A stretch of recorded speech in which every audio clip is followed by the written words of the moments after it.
We are back. Just past the 20, and his guys will go to work at the 21-yard line. Here's the Dallas offense now, heading back out onto the field. Looked like they had something going last drive. Then the interception happened. Will they recover? The memory they need to keep with them is into a double team, and it's intercepted. Xavier Rhodes with a pick. And they take over. They'll set up shop at the 46-yard line. The Vikings now heading onto the field.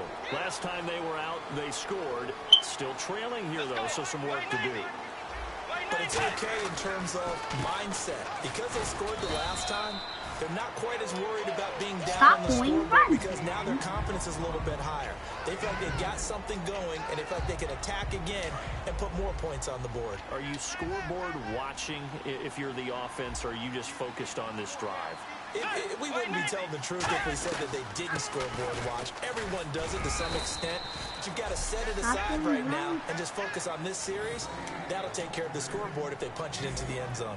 And there's a run to be happy with. Good, solid yardage. He'll take that anytime you hand the ball to a back. Let's go. Third down, it's Adrian Peterson. And a short gain there down to the 37-yard line. It'll be called a gain of 2, and that'll leave them with some options here on 4th and inches.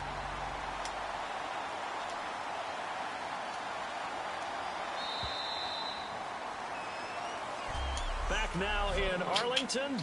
It's the Vikings in possession of the football, but they need some points. They're trailing here to start the 4th.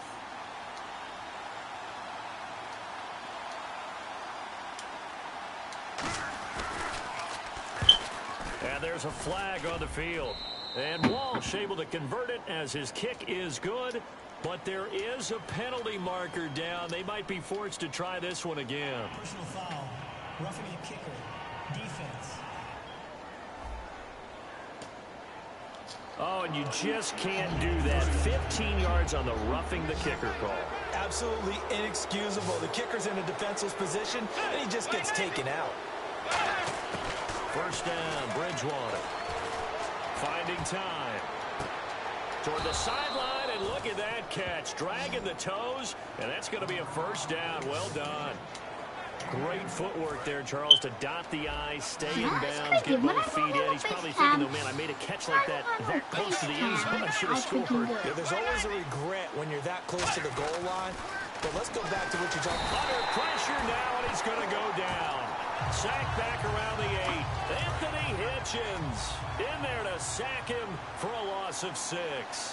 Well, if you're going to throw the ball on 1st and goal from the 2, the worst thing that should result is an incompletion for you offensively.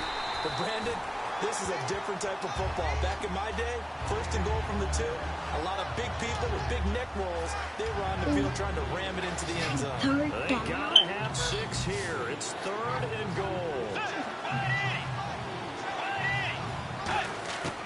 3rd and goal for Bridgewater.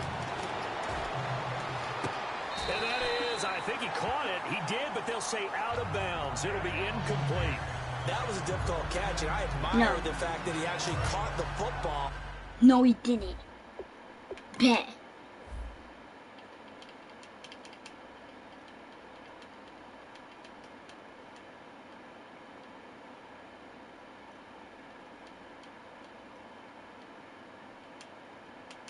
No. No. Worked so hard to get his feet down in bounds, tried to do the toe tap. Like, my dad's an accomplished tap dancer. I'm not sure he would have gotten his feet in on that one. Was he really? Yeah, that he is. How about that? What about Young Davis? No, it did not. It did not cross. It didn't carry over. Into double coverage, and it's intercepted. Picked off by Brandon Carr. And a big turnover there as his guys will get the football back. We always talk about possessions being at a premium in these games, and now in this situation, throwing an interception here when you have to claw your way back in, that one's going to hurt, and in a big way. Trying to shake off the interception from the last drive. He'll look to throw. He was looking for Terrence Williams that time. And it'll be 2nd and 10. We know it's not an easy job to go out and catch passes when people are trying to tackle you and knock the ball away. But the bottom line is, that's a pass he's got to have and a pass he should have caught. Flush to his right. Give him 7 on the play, and they're going to face a 3rd down. Well, he did a nice job keeping his eyes downfield and waiting for someone to get open. But once the pressure forced his eyes down to see the rush, it was time to make a break for it. Hey. Romo on third down. He's got a man. It's Williams. And he's able to get What did I say, here as he's taken down What did I at the say? 25. Boys think I'm good. Defensively, they just don't seem to have much of an answer for this passing game. Not at all. Look at the confidence that's exhibited here. Right. With that type of a lead, clock on their side, instead of running it, they're still throwing it, trying to pick up first downs and keeping the football. A first down carry by Elliott. And this one goes nowhere. Losing yardage back at the 22. A loss of a full 3 yards, and now it's second down. And in this situation with a lead fourth quarter, they're liking keeping the ball on the ground, I'm sure. That's just smart football, but you know the defense has to know it as well. They've got to stop them here. So now we're going to see that loading the box in a big way. 6, 7, 8, 9, whatever it's going to take, puts a little bit more pressure on your big offensive line. Time for a break. We'll come back to wrap this one up after this. So the Cowboys in possession of the football here as we get you reset. They've got a third down now as they look for one more first down to help salt this one away. And Bryant's got it over the middle. And now the Vikings are going to stop it here on defense with a timeout. All right, so the timeout over and all 11 men back out onto the field for the defense. And with things looking pretty good on the scoreboard, they're going to keep the offense out there and go for it here on fourth. Bryant, the lone receiver, left. Here's Romo. He completes it to Bryant. Maybe not. First down, Maybe not. Brought down at the 41. And another timeout called by the Vikings now. So a defensive timeout, chance to regather, regroup, and get set as we resume action. Fresh set of downs here. Let's get it in. They're throwing here. Romo. And nearly intercepted. That would have been a hat trick, his third pick of the game. Instead, second down. Second down following the incompletion. He's got to be kicking himself right there. His team's already picked off 2 passes. That would have been the third in the game. And boy, they've really played well attacking the football. He's going to rifle on deep left side. This is caught inside the 15. Touchdown, Cowboys. Who do you think I am? Who do you think I am?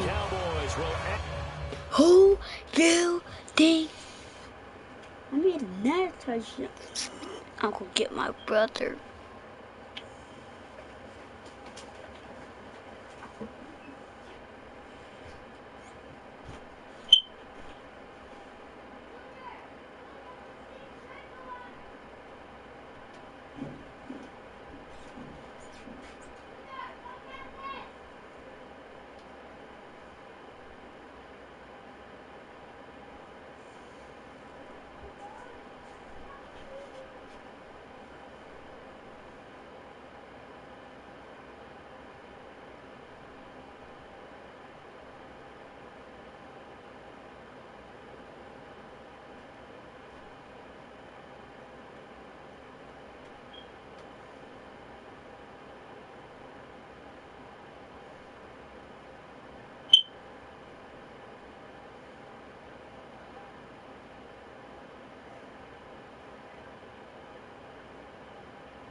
right about that. On to their lead. Now look at this. Look at this. Look at this. I'm good. I'm good, man. I'm good. Still an important piece of business to take care of, the extra point. He knocks it through. It's 28-7. It's fourth thing, too. Dang, almost. Bailey now to take over. They've lost this one. Their offense has struggled. Do they try to put together something here at the end just to take into next week? Yeah, sometimes teams want to do that and coaches want to. I remember one time I was on a team and we were losing late in the game like this, and you knew it was lost. It was over, right? Get back, you slaps. Get back, you And slaps. pretty much said to everyone, I want to see something executed well before we get out of here. And that was the message to the team. Just something to build on. Just something to build on, get it done, and maybe we can look at that and say, we'll get better